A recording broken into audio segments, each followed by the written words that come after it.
Priatelia, 14 stíhačiek, 3 okresné nemocnice, 14 vojakov v aktívnych zálohách. Čo tieto 3 veci majú spoločné? No na prvý pohľad nič, ale keď si to rozoberieme, veľmi veľa. Práve ide ministerstvo obrany prezbrojiť armádu a ide objednať 14 stíhačiek za miliardy eur. Jedna jediná stíhačka má hodnotu 3 špičkovo vybavených okresných nemocníc. Takže keď niekedy uvidíte nad hlavou preletieť F-16, tak si predstavte, že hore vám letia 3 špičkovo vybavené okresné nemocnice, ktoré tak veľmi dnes ľuďom v tých regiónoch chýbajú a tak ľudia po nich volajú. Prečo robíme týmto spôsobom? Prečo sa takto prezbrojuje? Prečo sa to investuje takéto obrovské peniaze? Nás mrzí, že to robia pod kepienkom utajenia. Aby ľudia nevedeli, čo sa deje. Aby to zakryli to vojenskými utajeniami. Ľudia sa nevedia dopátrať k tomu, prečo toľko kusov, prečo toľko peňazí.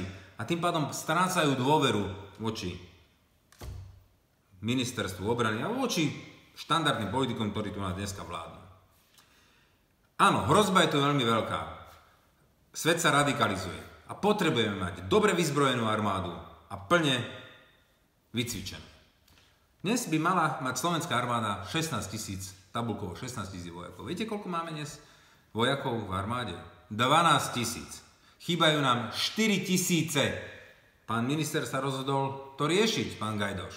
A za pol roka sa mu podarilo vycvičiť 14. Slovom opakujem, 14 vojakov alebo členov aktívnych záloh, ktoré sa mu podarilo naverbovať. 14. A popri tom, niekde vedľa, nejakým súkromným organizáciám sa podarilo niekoľko stoviek vycvičiť mladých ľudí. Prečo? Lebo tomu tej myšlienke uverili.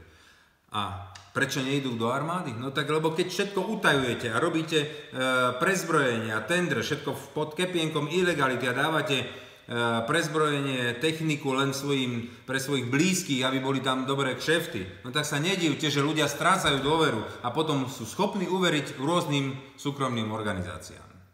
My sme k tomuto mali pred chvíľočkou programovú konferenciu k obrane a k bezpečnosti, kde sme jasne naškrtli, akým spôsobom by sme mali vyzbrojiť armádu, lebo ju treba vyzbrojiť, ale aby sme neplýtvali, aby sme nerobili prezbrojenie armády len systémom, kde máme kamošov, kde môžeme zarobiť a tam to budeme prezbrojovať. Nie, my musíme prezbrojiť armádu, aby sme ochránili celé Slovensko. Aby sme to robili pre ľudí, aby sme potom z ušetrených peňazí vedeli presunúť tieto zdroje do školstva, do zdravotníctva, prípadne do sociálnych oblastí, aby sme mohli pomôcť dôchodcom a matkám s deťmi.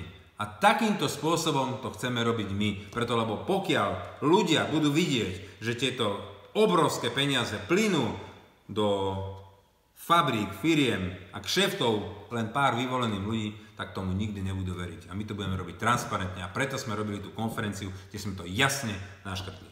Takto to budeme robiť my. Ďakujem.